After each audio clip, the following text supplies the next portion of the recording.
Prepare-se para uma viagem que ninguém mais ousaria fazer. Até o Sol. Acima da camada protetora da nossa atmosfera, você ficaria exposto ao impacto total da radiação letal do Sol. O ultravioleta queimaria sua pele em segundos. Em seguida, viria o câncer de pele. Depois, a catarata. Suas mãos estariam quentes o bastante para derreter chumbo, mas na sombra seus pés sofreriam um congelamento profundo. Estamos indo para o coração superaquecido do nosso sistema solar.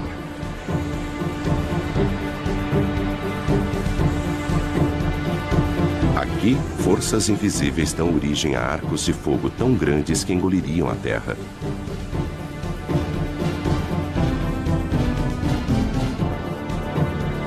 Onde explosões solares alvejam o espaço com jatos de energia pura.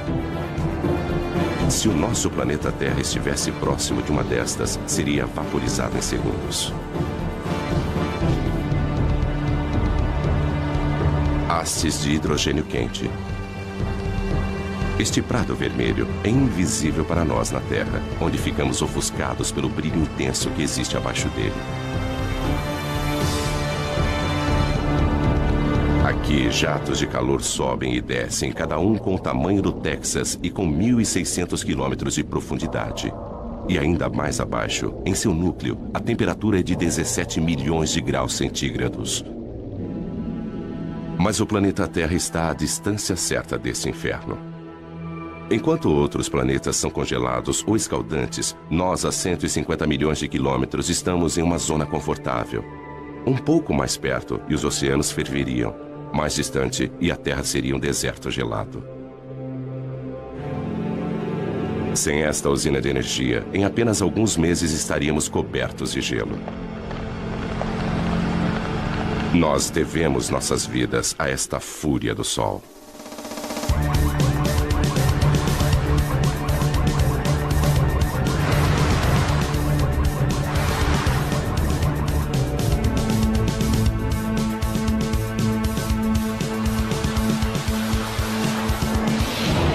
Sol indomável. O Sol sustenta a vida na Terra. Seu calor dirige nosso clima, evaporando a água dos oceanos e movimentando-a através dos continentes. A chuva e a neve tornam os terrenos adequados para a vida. Mas o nosso Sol não é apenas calor, também é luz. O milagre das plantas é sua habilidade em usar a luz do Sol para crescer. E após crescerem, criam um outro milagre. Através da fotossíntese, as plantas convertem a água e dióxido de carbono em carboidratos, liberando oxigênio. Como as plantas, os animais também aproveitam a energia do Sol. O calor do corpo de todos os animais já foi luz solar. Sem este calor, criaturas como o crocodilo não teriam energia para digerir seus alimentos. Uma câmera de mapeamento térmico mostra as áreas quentes, as protuberâncias nas costas do crocodilo que desenvolveram-se para captar o calor do Sol. Eles absorvem o calor através da pele que o transporta para a corrente sanguínea. Os alimentos apodreceriam no estômago frio de um crocodilo. Nós também gostamos de nos deitar ao sol. E quando fazemos isso, obtemos mais do que apenas um bronzeado. Nossa pele começa a produzir ingredientes para as vitaminas que precisamos para sobreviver, usando reações químicas que são desencadeadas pela energia da luz do Sol. Nós devemos nossas vidas a esta imensa usina de força natural. Ela utiliza como combustível o elemento mais simples do universo, hidrogênio, o gás mais leve que o ar, que antigamente era usado para sustentar o voo das aeronaves. 1937, 70 toneladas de hidrogênio impulsionam o Heidelberg sobre Nova Jersey. Mas ocorre uma faísca.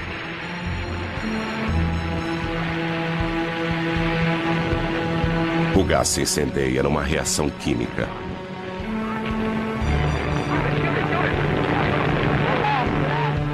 Mas o mesmo hidrogênio, através da fusão de uma reação nuclear como a do Sol, arrasaria Nova York.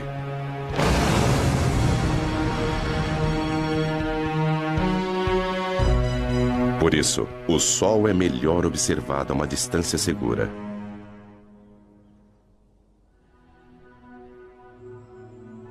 Lago Big Bear Mountain, onde o ar frio e tranquilo não é afetado pelas ondas de calor.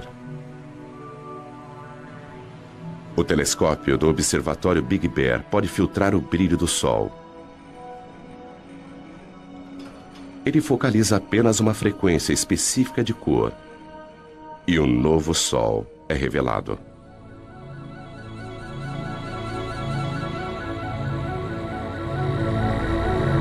Deixando de ser um disco ofuscante e observando a luz emitida pelo hidrogênio quente, as características do Sol aparecem subitamente. Estas características refletem as variações do Sol, variações que, por sua vez, afetam a nossa Terra. As manchas pequenas e arredondadas são as áreas mais frias, manchas solares que localizam-se em uma superfície abrasadora. Labaredas, fissuras que se abrem, brilhando com mais calor à luz do hidrogênio.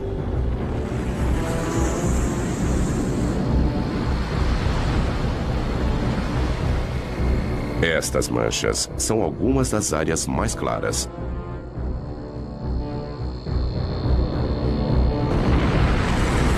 Imensos filamentos, arcos de gás erguendo-se acima da superfície.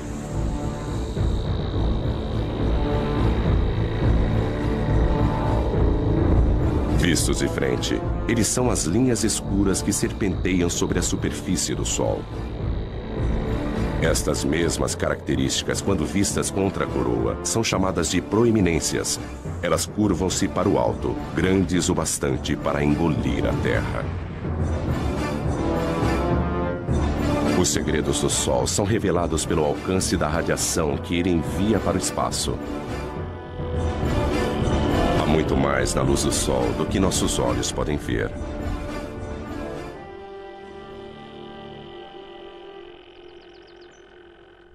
Graças à internet, ninguém precisa visitar um observatório para estudar o Sol. O professor e escritor Ken Lang trabalha na própria casa em Boston. Ele dedicou grande parte de sua carreira a pesquisar o que faz o Sol brilhar. O segredo está na capacidade do Sol de comprimir os átomos de hidrogênio com tamanha potência que eles se fundem, transformando-se em hélio. O Sol brilha por fusão nuclear. A fusão de 4 átomos de hidrogênio e 1 de hélio. Primeiro um átomo de hidrogênio funde-se a outro, depois mais um e um quarto. Mas o hélio pesa menos do que 4 átomos de hidrogênio que o formaram. Então a massa é menor do que a que você utilizou. Essa diferença na massa é a energia que alimenta o Sol. Alguns quilos de matéria transformam-se em energia em uma bomba H. Mas a cada segundo, o Sol libera a mesma energia de 1 milhão de bombas H. Apesar disso, existe uma força que impede que ele se fragmente. A gravidade. Ela é forte o bastante para manter o monstro nuclear sob controle. A gravidade comprime o Sol, fazendo com que ele se aqueça por dentro. As partículas movimentam-se mais rapidamente, a fusão nuclear ocorre a uma taxa mais veloz. Isso gera uma pressão de dentro para fora que faz com que o Sol se expanda e resfrie-se novamente. Mas quando a fusão obriga o Sol a se expandir, a gravidade volta a agir. O núcleo se aquece e a fusão nuclear aumenta. Então o pêndulo fica oscilando entre a gravidade e a fusão. É como um cabo de guerra indo e voltando, mas sem vencedor.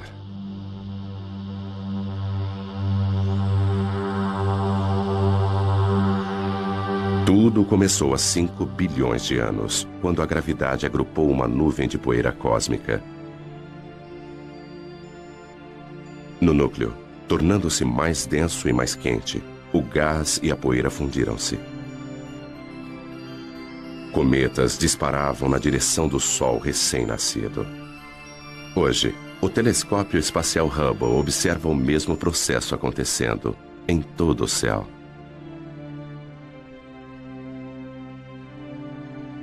Nosso Sol é apenas uma entre bilhões de estrelas. O Hubble aproxima-se delas e nos mostra estrelas de todas as idades num ciclo de vida em que todas estão conectadas, porque as estrelas nascem de outras estrelas.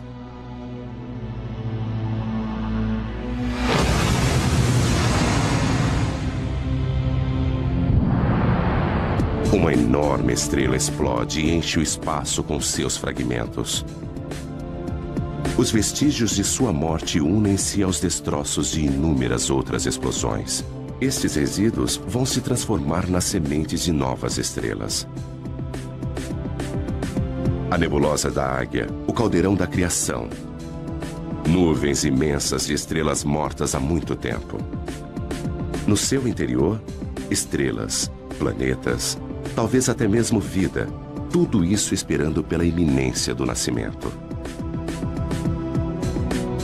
Mas no gás e na poeira que formam a nebulosa de Orion, a gravidade já reuniu os destroços e deflagrou o fogo celeste. Novas estrelas com bilhões de anos para brilhar. Da história estelar universal, agora voltamos ao nosso Sol. O que se vê no Sol depende de como ele é observado. Além das cores visíveis, existem os raios-x invisíveis, raios ultravioleta, raios infravermelhos e ondas de rádio. As partes mais interessantes do Sol estão em comprimentos de ondas visíveis. Elas fornecem uma nova perspectiva. Da mesma forma que a sintonia de uma TV, cada novo comprimento de onda fornece uma nova imagem, uma vez que a maior parte desta radiação invisível é absorvida pela atmosfera. Nós lançamos satélites. 5, 4, 3, 2... Cabo Canaveral, dezembro, 1995. Espaçonave Atlas. O satélite Sorro paira no espaço em um ponto especial, a 1.600.000 quilômetros, onde a força gravitacional da Terra é tão forte quanto a do Sol. Este observador do Sol, alimentado pela energia solar, encontra-se equilibrado entre os dois. NASA, Centro Espacial Goddard. Os cientistas aqui estudam as imagens que o Sorro enviou para a Terra durante vários anos.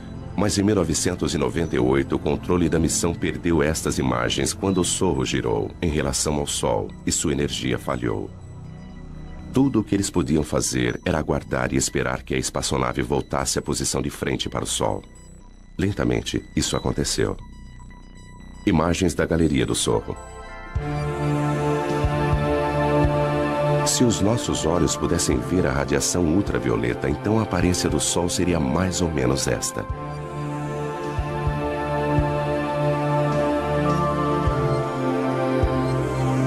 A visão de raio-x mostra manchas brilhantes e quentes. Observando a luz do hélio, uma coroa turbulenta é revelada. Aqui, os gases são movimentados por uma força invisível. Magnetismo. É ele que dá forma ao Sol. Os padrões que nós observamos no Sol são os mesmos das linhas dos campos magnéticos em torno de um ímã na Terra. O magnetismo molda, dá forma e comprime tudo o que nós vemos no Sol. Ele energiza explosões potentes. Ele aquece a coroa solar. O magnetismo invisível governa o Sol. O Sol é tão quente que seus átomos de hidrogênio são desmembrados. O que sobra é o plasma, partículas escaldantes e eletricamente carregadas. E onde houver magnetismo, o plasma vai agitar-se. Aqui, nada fica estático. Este roda-moinho incontrolável é um furacão solar com 1.600 quilômetros de largura. E abaixo da superfície brilhante e visível, a convecção ergue gigantescas labaredas de plasma da fornalha sob pressão, mais abaixo.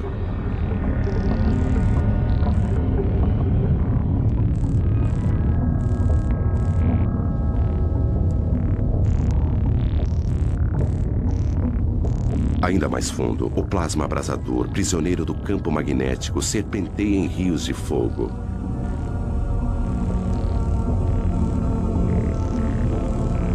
O Sol está em constante movimento. Os mapas mostram que o plasma movimenta-se em velocidades diferentes nas diversas camadas. O vermelho é mais rápido, o azul é mais lento. As partículas elétricas giram em redemoinho dentro do Sol. Mais depressa no Equador, mais lentamente nos polos. E essa diferença de movimento produz o magnetismo do Sol.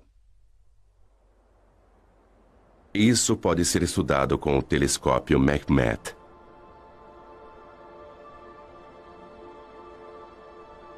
O coração deste observatório é um buraco na montanha, com um espelho no topo.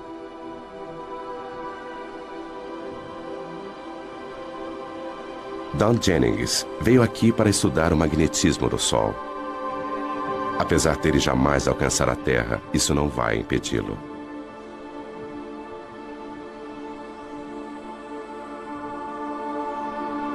O tubo em que este telescópio foi construído precisa manter uma temperatura muito constante. Então, construindo dentro da montanha é como tê-lo dentro de uma caverna. O ar dentro do tubo não é tão turbulento e fornece uma imagem muito mais nítida. Ele tem um espelho no alto que capta os raios de sol e os envia a 90 metros de profundidade pela lateral da montanha até outro espelho que recebe o raio e o focaliza, formando uma imagem exatamente onde nós temos nossos instrumentos preparados.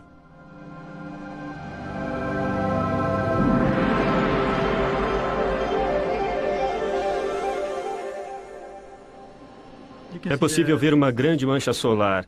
E o mais incrível para mim é aquela mancha solar ali atrás. São duas manchas solares desta vez e não uma só. E como estamos planejando mapeá-las? Alinhe a fenda ali e deslize para... Dom e Pedro Sada são mapeadores de campos magnéticos. É um trabalho duro. A paisagem e as manchas solares mudam constantemente. Manchas solares são áreas em que o campo magnético é muito forte e a atividade na superfície solar é muito intensa. E nós queremos estudar a estrutura dos campos magnéticos na região das manchas solares e também observar como elas mudam de hora em hora, de um dia para o outro. Para estudar o objeto mais quente do nosso sistema solar, eles precisam ir para o outro extremo de temperatura.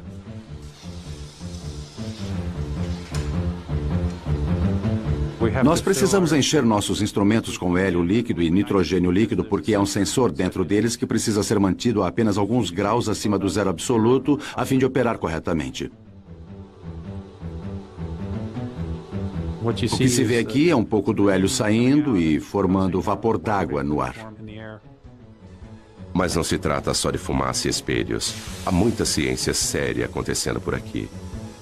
Don e Pedro não podem medir diretamente o magnetismo do Sol, mas conseguem ver seus efeitos. O sensor congelado vai observar a radiação infravermelha do Sol e calcular as mínimas variações em sua cor. E agora está tudo pronto. Dom, você pode instalar os filtros enquanto eu coloco a agulha no lugar, por favor? Ok. Campos magnéticos fortes alteram a coloração de algumas das luzes do Sol. Don e Pedro sabem qual deveria ser a cor, e observando o quanto ela mudou, eles podem mapear a força do magnetismo em torno de uma mancha solar. Ok, Dom, eu vou focalizar a câmera para nós podermos ver melhor a mancha solar. Ok, faça isso. Eles criaram uma imagem de como o magnetismo se comporta em torno das manchas solares. O campo magnético proveniente daquela mancha solar é quase como uma fonte que eleva-se no centro, muito concentrado, depois se espalha. E geralmente as manchas solares ocorrem em pares, ou talvez mais. E o campo magnético é proveniente de uma das manchas, talvez como no Polo Norte, de um ímã, e passa para outra mancha, que seria o Polo Sul. Dentro do imenso ímã do Sol existem estes outros ímãs. O plasma do Sol rastreia as linhas de campos magnéticos entre os polos norte e sul.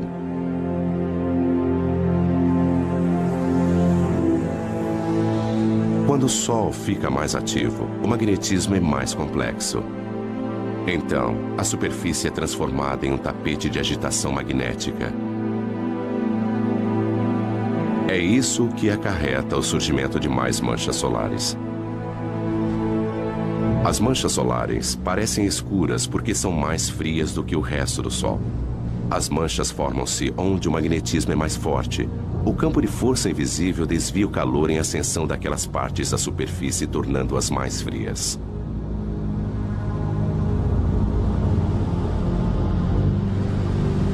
Se você pudesse entrar no centro de uma mancha solar, veria que ela apresenta uma ligeira depressão. Tem mais ou menos o formato de um prato.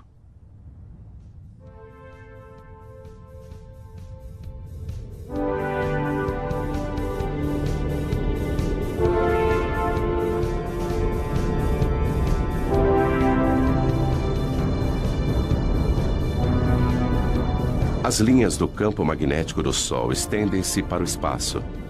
Às vezes, elas são delineadas por seus gases aquecidos e formam enormes arcos.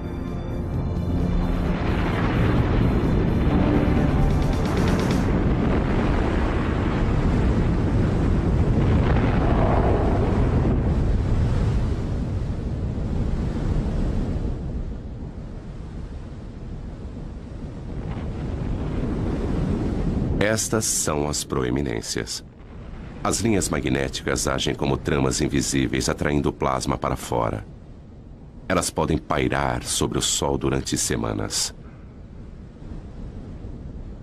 Se você pudesse se aproximar de uma proeminência, veria milhares de quilômetros, talvez um arco grande assim, com materiais flutuando ao longo do campo magnético. Não se vê o campo magnético, só se vê o material brilhante. Arcos de gás que poderiam ir da Terra até a Lua. As linhas de campos magnéticos, quando formam uma proeminência, seguem um padrão de forma igual ao que vemos em torno de um ímã, e é o mesmo padrão. Frequentemente, elas começam como pequenos arcos e depois aumentam. E durante um período de tempo, elas podem se desconectar, e o material então passa a flutuar no espaço.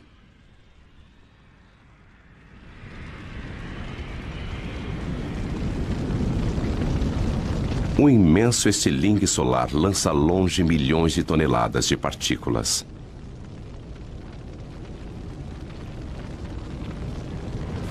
Pode até parecer lento, mas este plasma está a uma velocidade tamanha que poderia cruzar os Estados Unidos em menos de 1 minuto. Indicadores solares para 28 de outubro seguem. Fluxo solar 108 em Boulder A. Indicador 10. Repetindo, fluxo solar 108. Boulder, Colorado. Este é o Centro Nacional Atmosférico e Espacial. No Centro de Operações Atmosféricas do NOAA, nós monitoramos 24 horas por dia e 7 dias por semana. O indicador Boulder K0 100 horas UT em 29 de outubro era 3. Repito, Hoje, 3. Courtney Williamson é o meteorologista do centro. Outras pessoas pesquisam e mapeiam as atividades do Sol. Uma das nossas preocupações é a atividade explosiva do Sol. A atividade solar vai estar baixa. Estas áreas mais claras são áreas de campos magnéticos muito fortes. E às vezes estes campos magnéticos tornam-se muito carregados. Quando isso acontece, eles precisam liberar energia e fazem isso na forma de uma explosão solar. 8 minutos após uma explosão, a Terra é bombardeada por raios-x e ultravioleta que causam pane nas telecomunicações. 1984, toda a comunicação entre o avião presidencial e o controle de terra foi interrompida. Quando o presidente e a senhora Reagan desembarcaram na China, o comandante em chefe do exército norte-americano já estava sem contato há várias horas. Não havia nada que ninguém pudesse fazer a respeito. Até as comunicações por satélites foram afetadas.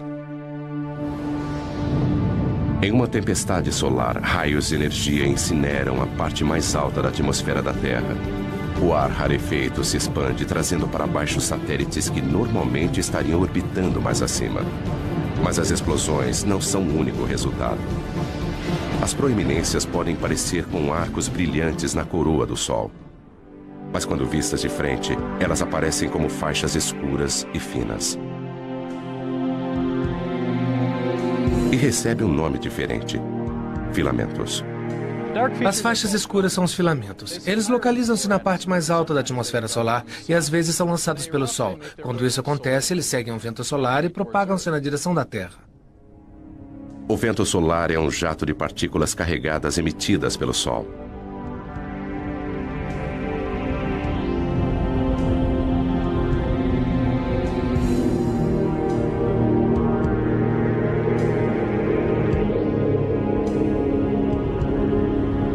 Nossa estrela sofre constantes explosões, enviando milhões de toneladas de elétrons e prótons para o espaço a cada segundo.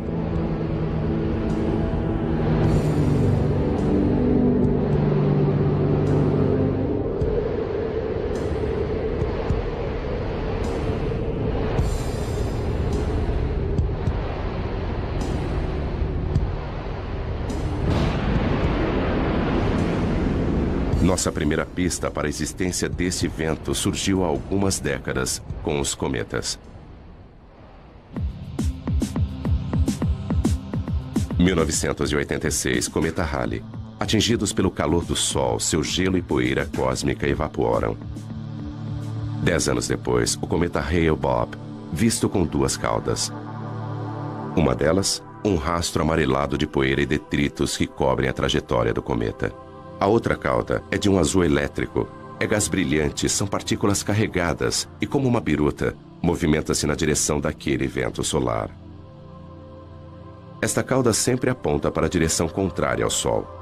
Mas existem maneiras melhores do que cometas para ver o vento solar no espaço. Os satélites alimentam os monitores no Centro Nacional Atmosférico e Espacial. Estas são a densidade, a velocidade e o campo magnético do vento solar. Elas mostram a Joe Conchis exatamente como o vento solar está soprando. No momento, a velocidade está em torno de 1.600.000 km por hora. Se fosse o dobro disso, nós teríamos uma condição que sabemos estar relacionada a atividades intensas de tempestades geomagnéticas na Terra. O sorro pode vislumbrar a tempestade no horizonte. Como um disco no centro para filtrar o brilho do Sol, ele vê as partículas que estão sendo emitidas pelo Sol.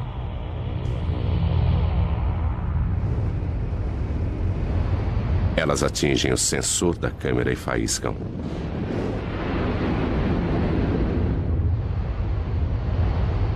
Várias explosões de partículas vão bombardear o campo magnético da Terra.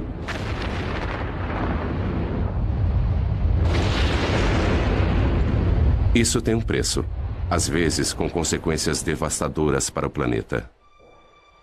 Esta imagem computadorizada mostra o campo magnético da Terra sendo bombardeado em 1997 por gigantescas rajadas de vento.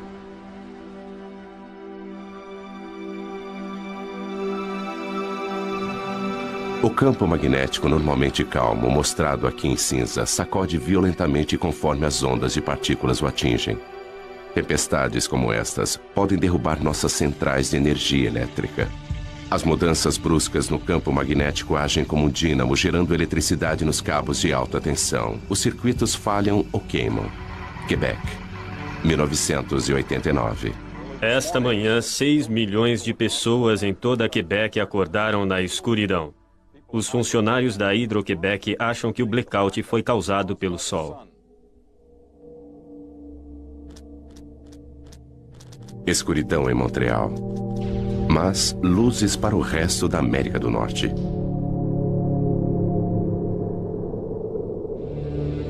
As partículas que derrubaram energia em Quebec alcançaram a Terra e produziram a aurora boreal e austral.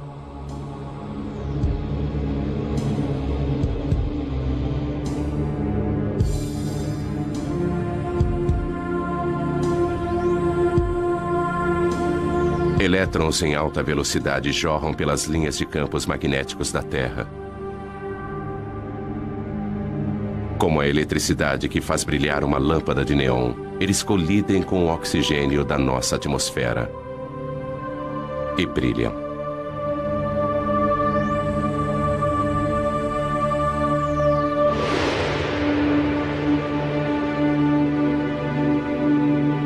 A quantidade de energia liberada pelo Sol é fenomenal. Se nós pudéssemos, de alguma forma, armazenar toda a energia que atinge a Terra em um único dia, ela seria suficiente para suprir a necessidade de energia do mundo inteiro durante 30 anos. Se pudéssemos aproveitar essa energia. Quando se trata de energia solar, Dave Reeves sabe que é preciso pensar grande. Barstow, Califórnia. Bem, estamos na maior usina de energia solar do mundo.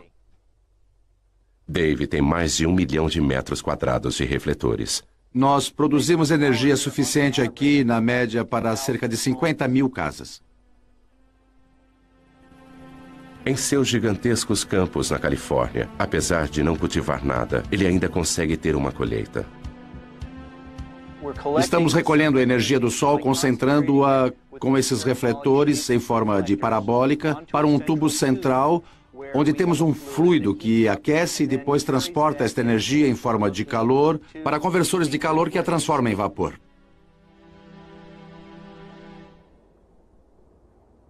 O fluido dentro do tubo é óleo, aquecido pelo calor do Sol. Mais quente do que chumbo derretido, cada metro quadrado de refletores capta energia suficiente para alimentar 5 aparelhos de TV.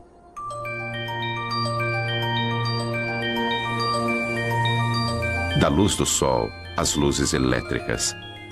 Apesar de ter programado 500 mil de refletores para seguirem a trajetória do Sol no céu, alguns raios solares ainda escapam de Dave. Nós contamos cerca de 30 dias nublados por ano, além de dias que são parcialmente nublados. Mas isso ainda nos deixa uma grande maioria de dias claros e ensolarados.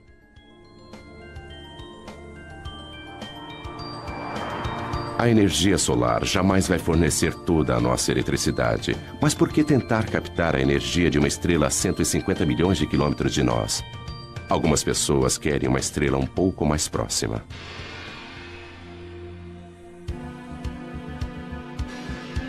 General Atomics, San Diego. Bem-vindos à fábrica de estrelas. É aqui que eles se atrevem a fundir átomos.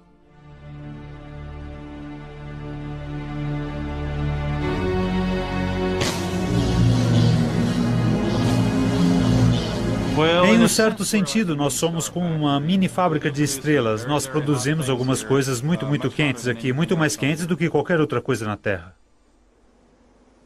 Rick Lee vai entrar na pequena câmara, onde os cientistas estão tentando produzir uma estrela na Terra. Ele veste roupas protetoras para manter a asepsia. Um contágio a 200 milhões de graus de temperatura causaria danos inimagináveis. Esta fábrica de sóis é a última tentativa de um sonho de 50 anos, uma fusão nuclear controlada.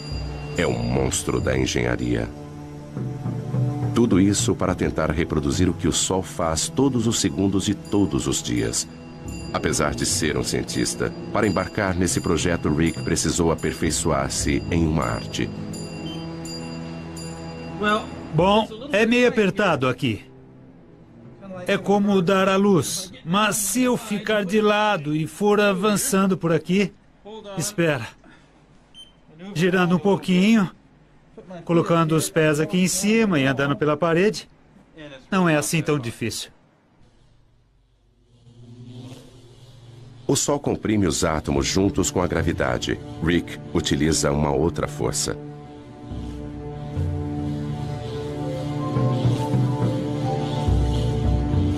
Usaremos campos magnéticos muito fortes para comprimir estas partículas. Tempo suficiente para se fundirem. Até podemos pensar nisso como uma garrafa magnética. Eles começam injetando uma pequena quantidade de gás no anel. Eles usam eletricidade para separar seus elétrons e transformá-los em plasma carregado eletricamente. Então ele pode ser movimentado através do magnetismo.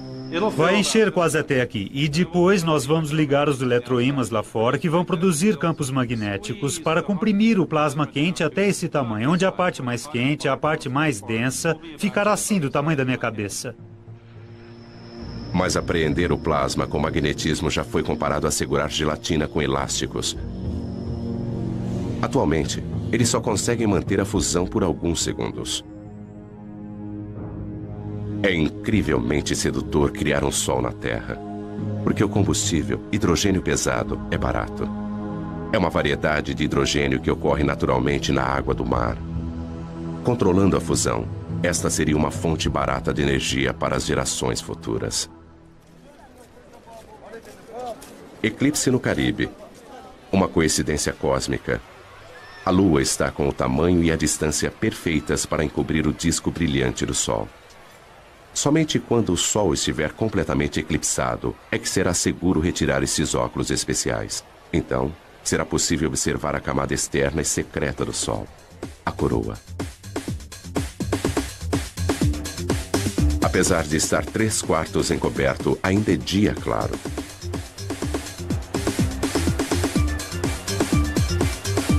A escuridão diurna abate-se sobre Curaçao.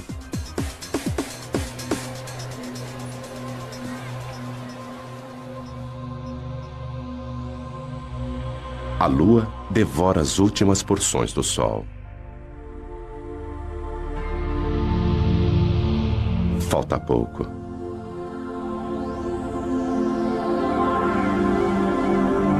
Agora, com o brilho encoberto, a coroa, a camada externa branca e brilhante do sol, está visível.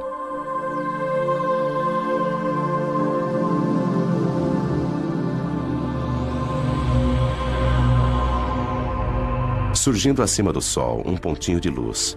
E mais um a sudoeste. São Júpiter e Vênus. Apesar da Terra estar na escuridão, estes dois planetas, a milhões de quilômetros de distância, estão no lado iluminado do Sistema Solar. Mais abaixo, às 2 da tarde, está escuro como a noite. Imagens de um outro eclipse. Nem todos os campos magnéticos são arcos fechados. Alguns estendem-se para fora e a coroa os segue em raios. As linhas magnéticas lançam-se para o espaço e, às vezes, é possível ver uma proeminência.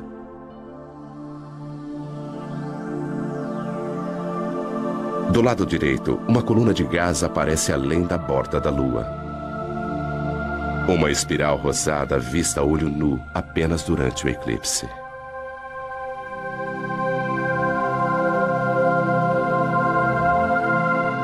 Mas o eclipse no Caribe termina em apenas alguns minutos. É como um anel de diamante, quando os primeiros raios do Sol incidem sobre os vales da Lua. Os cientistas gostariam de ver a coroa todos os dias, mas os eclipses são raros e difíceis de acompanhar. Então eles os produzem. Há 70 anos, neste belo observatório francês, eles tiveram a ideia de colocar um pequeno disco na frente do telescópio a fim de criar um eclipse mesmo com o Sol brilhando.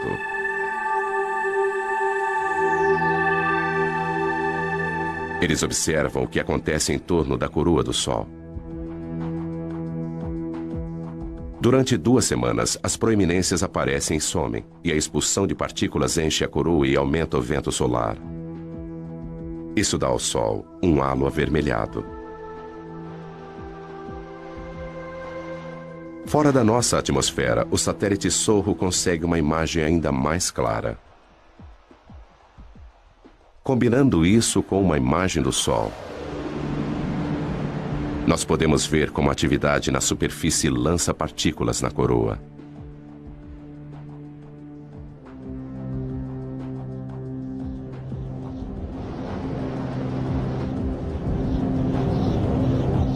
Mas a radiação e os ventos não são as únicas coisas que o Sol emite.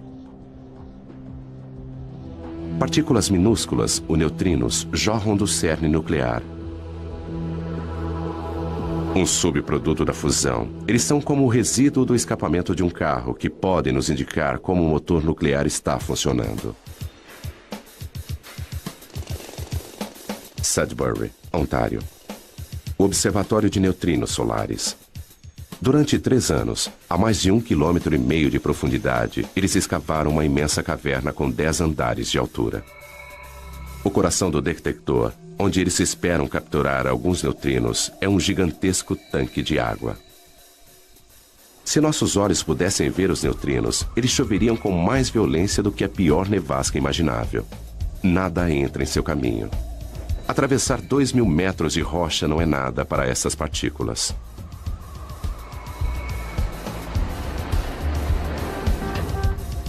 Esta experiência requer o equivalente a 300 milhões de dólares em água pesada. Eles não podem comprá-la, então pediram emprestado. Lá se vão mais de 6 milhões de dólares pelo ralo. Eles usam a água pesada porque ela produz um pequeno flash quando é atingida por um neutrino. E este flash é o que eles estão buscando. Fusões nucleares diferentes produzem tipos diferentes de neutrinos. O tipo de neutrino e sua quantidade são fortes indicadores do tipo de reação que está acontecendo. Nenhum outro experimento pode nos contar tanto a respeito do núcleo do Sol. Existem cerca de 100 bilhões de neutrinos passando através da ponta do meu dedo a cada segundo. Mesmo assim, com 1.000 toneladas de água pesada, o melhor meio para detectar neutrinos no nosso detector só acontece uma vez por hora, de um neutrino produzir um flash de luz que nós podemos observar. Descendo, no nosso caso, a uma profundidade de 2.000 metros, nós temos um grande paredão de rocha para evitar que os raios cósmicos atinjam o nosso detector. Assim, se colocássemos o detector na superfície da Terra, ele brilharia como a aurora boreal.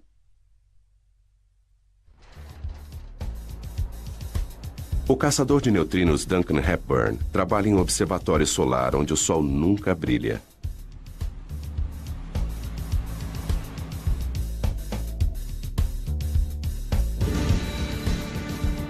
Mas além de desvendar os segredos do núcleo do Sol, este experimento também vai nos contar a respeito dos próprios neutrinos. Com este conhecimento, estaremos no caminho para saber o destino final do cosmos. O observatório de neutrinos precisa ser um lugar extremamente limpo.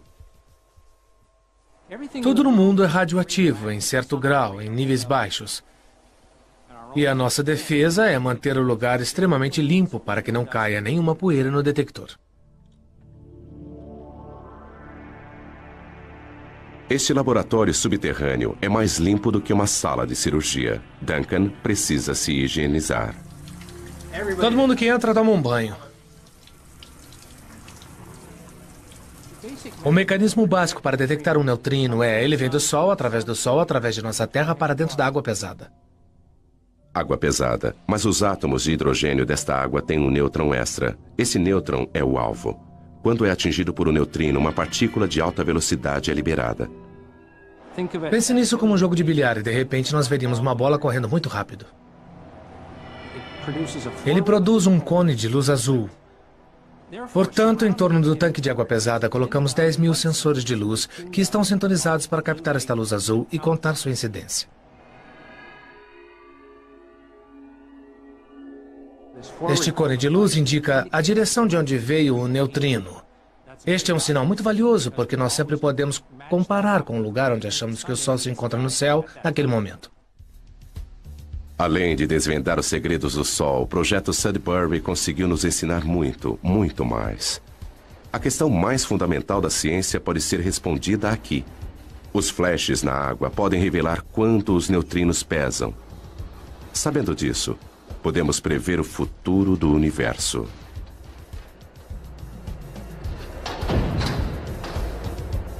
Existem mais neutrinos do que qualquer outro tipo de partícula no universo. Se eles possuírem uma massa, mesmo que minúscula, isso pode influenciar a atual expansão que está acontecendo desde o Big Bang e talvez até gerar um Big Crunch há bilhões de anos no futuro.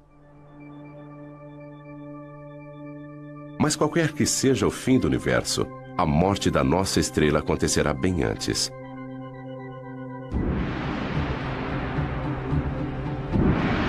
Em 3 bilhões de anos, qualquer vida terrestre estará condenada ao crematório. O Sol perderá seu equilíbrio e o pêndulo vai se alternar entre a fusão e a gravidade. O hidrogênio remanescente vai aflorar e explodir para fora, enquanto o núcleo de hélio vai brilhar muito mais do que o hidrogênio jamais brilhou.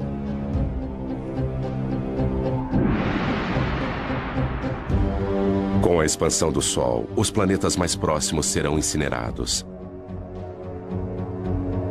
As calotas de gelo de Marte derreterão.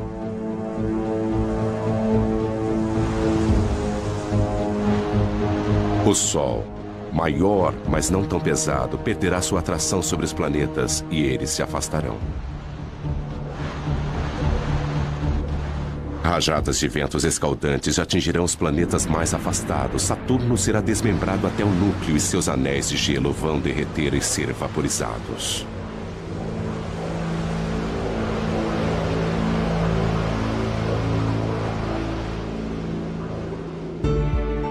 Antigo gigante, Júpiter agora parece modesto, encoberto por sua lua Europa, cuja calota de gelo derreteu e transformou-se em oceanos. O sistema solar está irreconhecível. O Sol consome a si mesmo agora, tornando-se uma anã branca alimentando-se das cinzas elementares das fusões anteriores.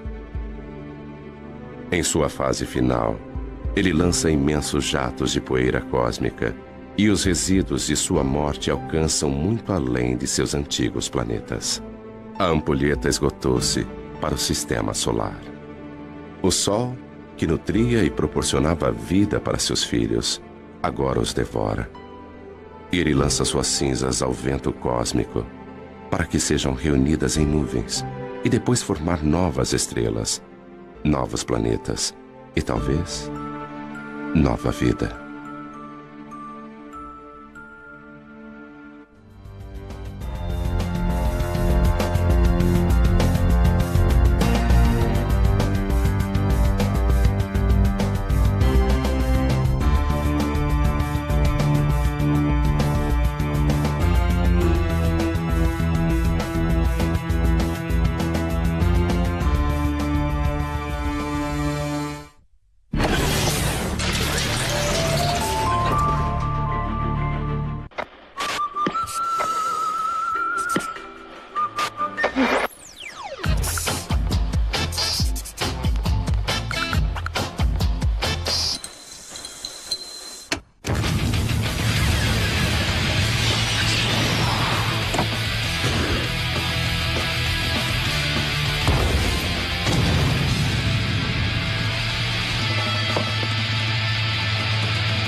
Informa um redemoinho.